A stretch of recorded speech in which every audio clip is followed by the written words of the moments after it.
Hello guys, welcome to being Sarkari, आपका अपना YouTube channel. इस वीडियो में स्पेसिफिकली हम बात करेंगे एसएससी एमटीएस 2022 की एक्सपेक्टेड फाइनल कट ऑफ के बारे में। जिस डाटा मैंने एनालिसिस किया है वो 85,000 प्लस एस्पेरेंट का है, जो कलेक्ट किया है rankiq.in ने, जिसका लिंक मैं आपको डिस्क्रिप्शन बॉक्स में प्रोवाइड कर दूंगा, वहाँ से आप वेरीफाई कर सकते हैं। जो भी फिल्टर्ड डाटा मैं आपको इस वीडियो में दिखाऊंगा, उस डाटा को मैं अपने टेलीग्राम चैनल पर अपलोड कर दूंगा। बेशक वो फोटो फॉर्मेट में हो, बेशक वो पीडीएफ फॉर्मेट में हो, दोनों फॉर्मेट में मैं आपको टेलीग्राम पे प्रोवाइड कर दूंगा। उसका लिंक मैं आपको डिस्क्रिप्शन बॉक्स में भी दे दूंगा और नाम उसका ये है, बीइंग सरकारी। ठीक है, आप ज्वाइन कर सकते हैं। अब बात करते हैं डाटा के बारे में कैटेगरी वाइज। ठीक है, टोटल हमारे पास 85,000 प्लस कैंडिडेट का डाटा है, जिसमें कि यूआर के 16,000 है, ओबीसी के लिए 37,000 है, ईडब्ल्यूएस की 11,000 है, एसटी के 5,000 है और एससी की 15,000 है। ठीक है, ज़्यादा जो हमारे पास मेजोरिटी है वो ओबीसी कैंडिडेट की है, और ये बिल्कुल जायज़ भी है। क्यों? क्योंकि देखो, अगर आप रिजल्ट प्रीवियस ईयर उठा कर देखोगे तो उसमें मैक्सिमम कैंडिडेट आपको ओबीसी के ही मिलेंगे। जैसे कि अगर मान लो कि आपके 100 कैंडिडेट सेलेक्ट किए गए तो उसमें से आपका 40% हिस्सा आपको ओबीसी का ही होता है, बेशक वो जनरल कैटेगरी सिलेक्टेड हो, बेशक वो ओबीसी कैटेगरी सिलेक्टेड हो। ठीक है, अब बात करते हैं प्रीवियस ईयर कट ऑफ के बारे में। 2021 में 7,518 वैकेंसी थी और 89.1 आपकी कट ऑफ गई थी। 2020 में 3,887 वैकेंसी थी और 81.66 आपकी कट ऑफ गई थी। 2019 में 8,992, मतलब इसको आप 9 के लगा लो, 9 के वैकेंसी थी और आपकी कट ऑफ 84.9 गई थी। तो इसमें आप देख सकते हैं कि जो आपकी ये है इसमें आपकी वैकेंसी कम है, और जो ये है इसमें वैकेंसी ज्यादा है। बट कट ऑफ जिसमें ज्यादा है उसमें ज़्यादा गई है, जिसमें कम है उसमें कम गई है। बट होना चाहिए उल्टा।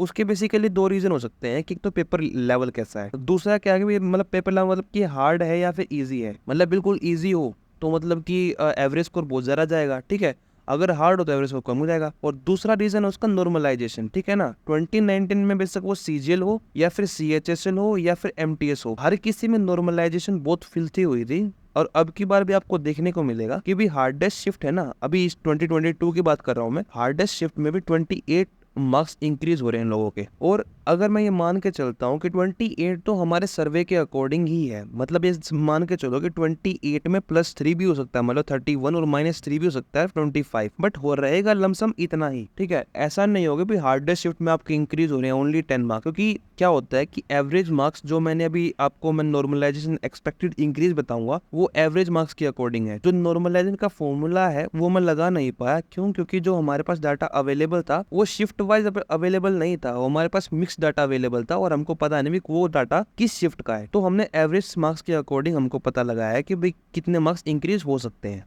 तो जो ये कट ऑफ है ये आउट ऑफ 100 है, मतलब ये आप परसेंट लगा सकते हैं कि यूआर की 89.1% गई थी, 81.66% यूआर की 2020 में गई थी, 2019 में 84.9 गई थी। तो लमसम आपका 85% रह ही रहा है। अगर मैं एवरेज निकालने की कोशिश करूं तो 85% के लगभग इतना ही हिसाब आएगा। और ओबीसी का इस तरीके से आप देख सकते हैं। तो हम परसेंट से ही चल सकते हैं। सिलेबस बिल्कुल चेंज हो चुका है। सिलेबस क्या है वो आपको बता देता हूँ। बाकी आप एग्जाम दे के आए हैं तो आपको सिलेबस तो पता ही होगा, बट हम यहाँ कुछ और डिस्कस कर रहे हैं। जैसे कि देखो, सेशन 1 जो है आपका, सेशन 1 में नेगेटिव मार्किंग नहीं थी, पहला पॉइंट, और टोटल मार्क्स 120 था। तो जो क्वालिफाइंग क्राइटेरिया था, मतलब ये तो सेशन 1 जो है वो क्वालिफाइंग इन नेचर है, और सेशन 2 के अकॉर्डिंग ही मेरिट बनेगी। तो इसको क्वालिफाई करना कोई बड़ी बात नहीं। उसका रीजन क्या है मैं आपको बताता हूँ कि जो यूआर के लिए 30% करना पड़ेगा, ओबीसी के लिए 25% और ऑल अदर कैटेगरी के लिए 20%।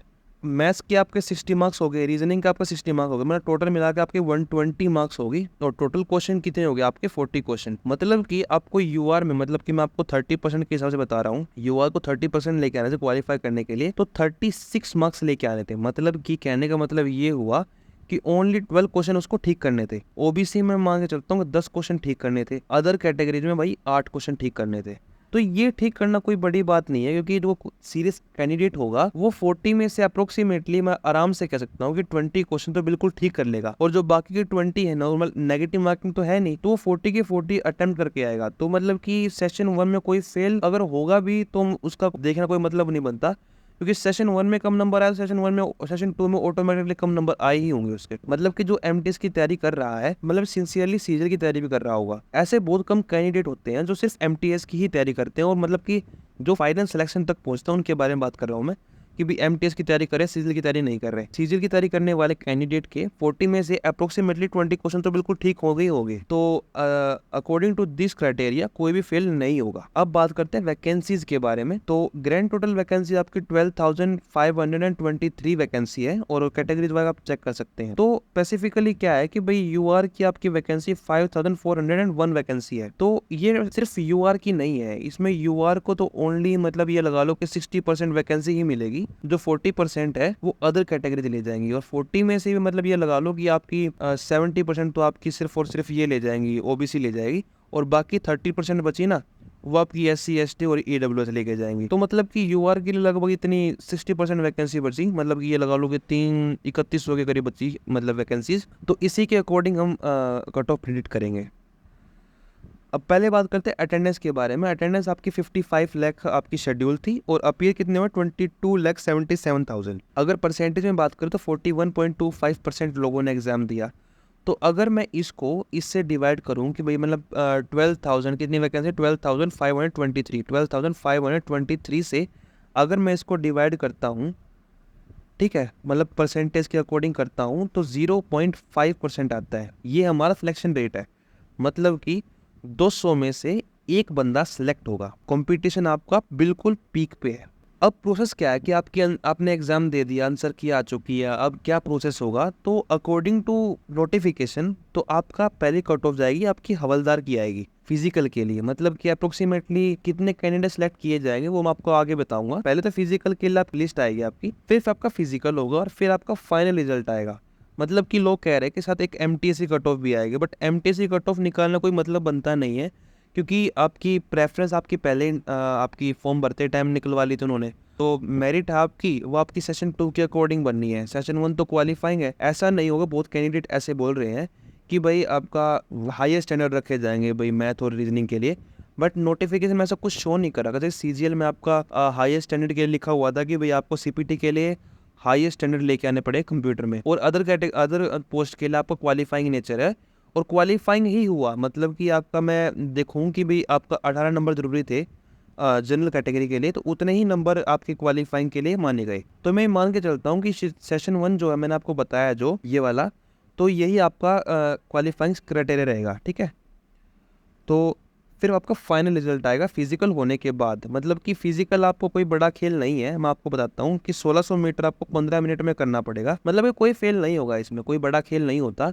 आपको बेसिकली एक स्टेडियम दे दिया जाए, मतलब स्टेडियम में बुलाया जाएगा, उसके चारों तरफ को चक्कर कटवाने पड़े, मतलब 1.5 चक्कर होता है या फिर मतलब इतना ही कुछ होता है, बट इतना होता है कि आप दोस्तों से बात करते करते उसको क्लियर कर देंगे आराम से। मतलब वो ग्रुप होता है करीब 50 स्टूडेंट का ग्रुप होता है, उसको साथ में कर देते हैं वो। तो मतलब कि आप इजीली कर सकते हैं, कोई बड़ा खेल नहीं है। और 1 किलोमीटर 20 मिनट के लिए, ये भी कोई बड़ा खेल नहीं है, ये भी कोई बड़ा खेल नहीं है, तो पीईटी आराम से क्लियर हो सकता है। अब बात करते जो हवलदारी कट ऑफ आएगी उसमें कितने लोग सेलेक्ट होंगे। मतलब कि इसमें गिवन क्या है कि 1:5 सेलेक्ट किया जाएगा। मतलब कि अगर एक वैकेंसी है तो मतलब कि एक वैकेंसी पे 5 एस्पिरेंट लिए जाएंगे, बट वैकेंसी कितनी है 529 को 5 करते हैं तो लगभग आपका आ गया 2645, ठीक है।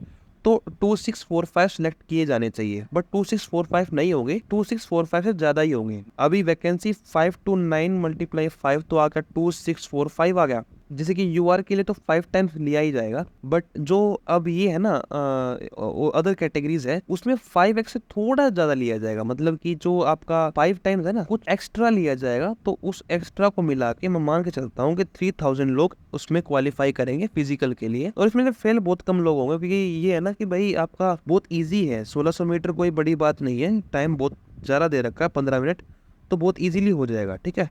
अब बात करते हैं कि जो आपका जो एग्जाम हुआ था वो 57 शिफ्ट में कंडक्ट किया गया था, उसमें एवरेज स्कोर के अकॉर्डिंग आपका हार्डेस्ट और इजीएस्ट शिफ्ट कौन सी है। तो मैंने टॉप 10 हार्डेस्ट शिफ्ट ली है। पहली सबसे हार्डेस्ट शिफ्ट है 15 मई शिफ्ट 3, जिसका एवरेज स्कोर था 56.77, और ये बिल्कुल हार्डेस्ट शिफ्ट है, जिसमें आपका एक्सपेक्टेड नॉर्मलाइजेशन जो है 28.63 होगा। जो मैंने आपको एक्सपेक्टेड नॉर्मलाइजेशन बताया है ये एवरेज स्कोर के बेस पे है। हो सकता है कि इसमें आपको +-3 का वेरिएशन आपको देखने को मिले, क्योंकि जो फॉर्मूला एसएससी लगाएगा उससे आपको वेरिएशन देखने को जरूर मिलेगा। ऐसा नहीं होगा 28 ही बढ़ेंगे, हो सकता है आपके 31 बढ़ जाए, हो सकता है 25 बढ़ जाए, बट इसके अराउंड ही घूमेंगे ये नंबर। तो अब बात करते हैं इजीएस्ट शिफ्ट के बारे में। मतलब कि ये टॉप मतलब सबसे 7 सबसे इजीएस्ट शिफ्ट थी आपकी। इजीएस्ट थी 16th में शिफ्ट 2, जिसमें अगर आप 92.1 स्कोर कर रहे हैं तो आपके -6.7 मतलब मार्क्स डिक्रीज होंगे एवरेज स्कोर के अकॉर्डिंग। हो सकता है कि जो आपका नॉर्मलाइजेशन का फॉर्मूला लगेगा उसके बाद मार्क्स आपके 1-2 नंबर बढ़ जाए, बट हमारे एवरेज स्कोर के अकॉर्डिंग आपके मार्क्स 6.7 डिक्रीज होंगे। ठीक है, मतलब ये नहीं है कि भाई आप इतना मार्क्स लेकर तब जाके गिरेंगे आपके, मतलब कि ये नहीं है कि आपके मार्क्स अगर 120 आ रहे हैं इस शिफ्ट में तो आपके मार्क्स भाई 6.7 डिक्रीज होंगे। 120 पे हमारे एवरेज के अकॉर्डिंग 1-2 मार्क्स बढ़ेंगे। अगर नॉर्मलाइजेशन का फॉर्मूला लगा रहे, अगर 92.1 पे अगर नॉर्मलाइजेशन फॉर्मूले के अकॉर्डिंग 1 नंबर बढ़ रहा है तो 120 पे आपके 2 नंबर बढ़ेंगे। अब बात करते हैं टोटल नॉर्मलाइजेशन के बारे में। ये सब की सब शिफ्ट मैंने आपको डाल दिया है, जैसे कि मैं आपको जूम करके दिखा देता हूँ। ये है आपकी ये शिफ्ट, मतलब कि टॉप 10 हार्डेस्ट। ठीक है, अपने शिफ्ट के अकॉर्डिंग आप चेक कर सकते हैं।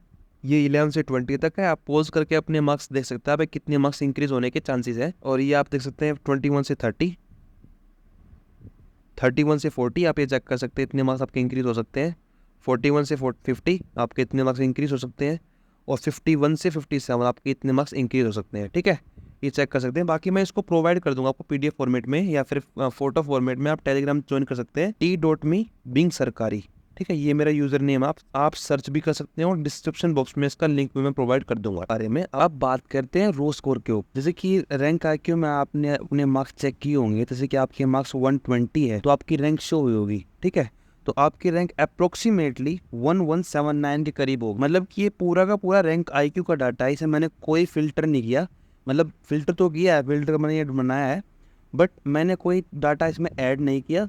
2-3 एंट्रीज में से मैंने घटाई जरूर है। वो क्या था कि 150 से अबोव मार्क्स थे उनके, एक के 288 थे। उसका रीज़न ये हुआ होगा कि सेशन 1 और सेशन 2 कंबाइन ऐड कर लिया होगा, इस करके 150 से अबोव आए होंगे, इसलिए मैंने उसको हटा दिया। उसको हटाने के बाद ये लिस्ट बनती है। इस लिस्ट के अकॉर्डिंग मतलब आप अपनी रैंक चेक कर सकते हैं। अगर आपके 105 आ रहे हैं तो आपकी रैंक 8461 होगी और कैटेगरी रैंक आप यहाँ पे चेक कर सकते हैं। ठीक है, अब बात करते हैं रो मार्क्स के ग्राफ के ऊपर।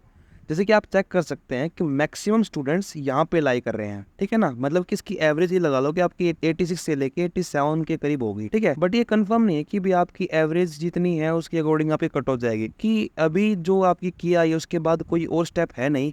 मतलब कि आप किसी डिफाइंड मेरिट टेस्ट ही बनेंगे। मतलब कि फिजिकल के लिए जो हवलदार के बुलाएंगे वो 3000 बुला लेंगे। ठीक है, बाकी तो नहीं बुलाएंगे ना।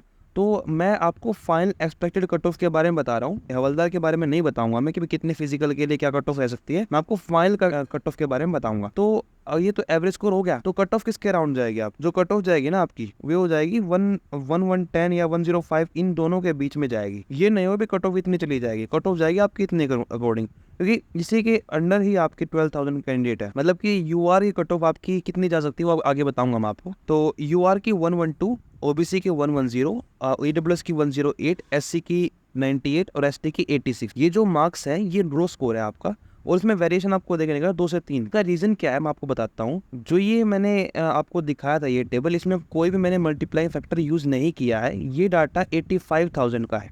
ठीक है, और अपीयर कितने हुए थे? 22,000, मतलब 22 लाख। तो 22 लाख में से 85,000 का हमारे पास डाटा है, तो इसमें से कुछ ना कुछ इंक्रीज ही होंगे। मतलब ऐसे नहीं होगा भाई आपके 22 लाख में से आपका 1 लाख बच्चे आपके यहीं पे इंक्रीज हो जाए, ऐसा नहीं होगा। वो मतलब कि कुछ परसेंटेज वाइज होता है। मतलब कि यहाँ पे थोड़े से इंक्रीज हो जाएंगे, यहाँ पे थोड़े ज़्यादा हो जाएंगे, यहाँ पे थोड़े ज़्यादा हो जाएंगे, इसमें यहाँ पे थोड़े से ज़्यादा हो जाएंगे और यहाँ पे बहुत ज़्यादा होंगे। मतलब कि ज़्यादा मेजोरिटी किसकी होगी? 100 से लेके 70 के बीच में स्टूडेंट इसमें लाई करेंगे। ठीक है, मतलब कि यहाँ पे मेजोरिटी होगी, बट यहाँ पे जितने भी ये जो डिस्ट्रीब्यूशन होगा थोड़ा सा कम हो, तो मैं ये मान के चलता हूँ कि जो मल्टीप्लाई फैक्टर होगा ना वो 1.20 होगा। मतलब कि 20% इंक्रीमेंट आपको देखने को मिल सकता है। बट कम से कम अगर मैं वेरिएशन लगा के चलता हूँ 10% और 30% इन दोनों के बीच में देखने को मिलेगा। तो मैंने उसका एवरेज 20% आपको दिखाया कि 1.2 मल्टीप्लाइंग फैक्टर लगाया है। वो टेबल मैंने आपको दिखाया नहीं है, वो मैंने उसमें ऐड नहीं किया है। बाकी मैं उसका PDF मैं अपने टेलीग्राम चैनल पे डाल दूंगा, आप ज्वाइन कर सकते हैं। ठीक है, तो 1.20 मल्टीप्लाइंग फैक्टर के अकॉर्डिंग 112 आपकी UR की जाएगी, OBC की 110 जाएगी, EWS की 108, SC की 98 और ST की 86। और जो ये कट ऑफ है ये रो स्कोर के अकॉर्डिंग है, और जो इसमें वेरिएशन आपको देखने को मिलता है 2 से 3 नंबर का मिल सकता है। ठीक है, मतलब कि +- 2 और 3, मतलब ये नहीं होगा कि मतलब कि बहुत ज़्यादा वेरिएशन आपको देखने को मिल सकता है।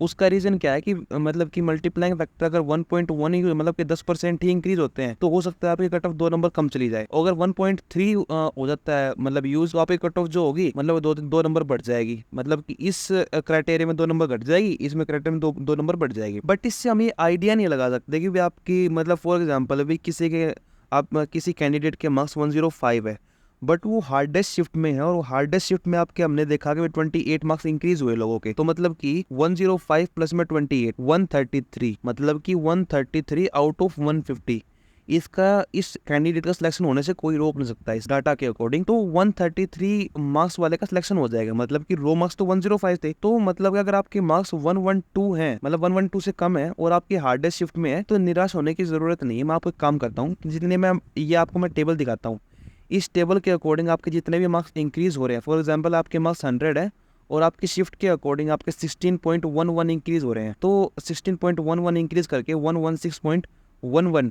आपकी ये नॉर्मलाइज स्कोर हो गया। और इस नॉर्मलाइज स्कोर के अकॉर्डिंग जितने भी आपने रैंक करके अपने रैंक चेक की होगी, आपकी रैंक कुछ इस तरीके से पड़ रही होगी। मतलब इसके आपके मार्क्स 116 हैं, तो आपकी जो रैंक होगी ना वो 18,805 के करीब करीब होगी। ये आप चेक कर सकते हैं। उसका ग्राफ मैं आपको दिखाऊं, जो आपके रो मार्क्स का ग्राफ आप खुद चेक करो। रो मार्क्स का ग्राफ जो है ना वो इस तरीके से है, और जो नॉर्मलाइज्ड ग्राफ है ना वो देखो कितना फ़र्क आपको देखने को मिलेगा। मतलब कि ये है कि जो नॉर्मलाइजेशन है ना वो एवरेज हमारे इंक्रीज हुए हैं +12.8। ठीक है, अगर मैं इसके अकॉर्डिंग देखूँ तो मैक्सिमम लोग यहाँ लाई कर रहे हैं, तो मतलब कि 100 इसका एवरेज होगा, और उसका जो हमारे रो मार्क्स का जितना एवरेज था 86, तो मतलब इसमें देखने को मिले मतलब कि 14 आपको इसी के अकॉर्डिंग लमसम 12.8। अब बात करते हैं फाइनल एक्सपेक्टेड कट ऑफ के बारे में। जैसे कि मैंने आपको बताया कि रो स्कोर में अपना नॉर्मलाइज्ड जितने भी मैंने आपको बताया था उसको ऐड कर दो, जो भी स्कोर आया वो आपका नॉर्मलाइज स्कोर होगा। उस स्कोर के अकॉर्डिंग आपके जो कट ऑफ बनेगी वो यूआर के लिए 123 बनेगी, ओबीसी के लिए 121 बनेगी, ईडब्ल्यूएस के लिए 120, एससी के लिए 109 और एसटी में आपके 97 मार्क्स आ रहे हैं, तो आपके फ्रूटफुल चांसेस है कि आपकी जॉब लग जाएगी। ठीक है, इसमें वेरिएशन आपको मैक्सिमम 2 से 3 नंबर का देखने को मिलेगा, और जो ये डाटा है वो 85,000 प्लस कैंडिडेट का डाटा है। ठीक है, तो अगर ये कैंडिडेट मतलब कि मैंने जो आपको बताया कि वेरिएशन 1.1 से लेके 1.3 तक हो सकता है, मैंने 1.2 लिया है, तो वेरिएशन के अकॉर्डिंग जो आपकी कट ऑफ है वो डिपेंड करेगी। हो सकता है कि मैक्सिमम आपको 4 नंबर भी देखने को मिले इंक्रीमेंट, या 4 नंबर घटने को भी मिले, मतलब लमसम आपकी कट ऑफ जो होगी वो इसके अकॉर्डिंग ही रहेगी। तो जितने भी मैं आपको डाटा बताया है उसका मैं आपको पीडीएफ फॉर्मेट में भी और फोटो फॉर्मेट्स दोनों के दोनों फॉर्मेट में आपको अपने टेलीग्राम चैनल पर प्रोवाइड कर दूंगा। उसका लिंक आपको डिस्क्रिप्शन बॉक्स में भी दिख जाएगा, और ये आप यूज़र नेम आप सर्च करके उसको ज्वाइन भी कर सकते हैं। और आज की वीडियो में इतना ही। थैंक्स फॉर वॉचिंग बिंग सरकारी।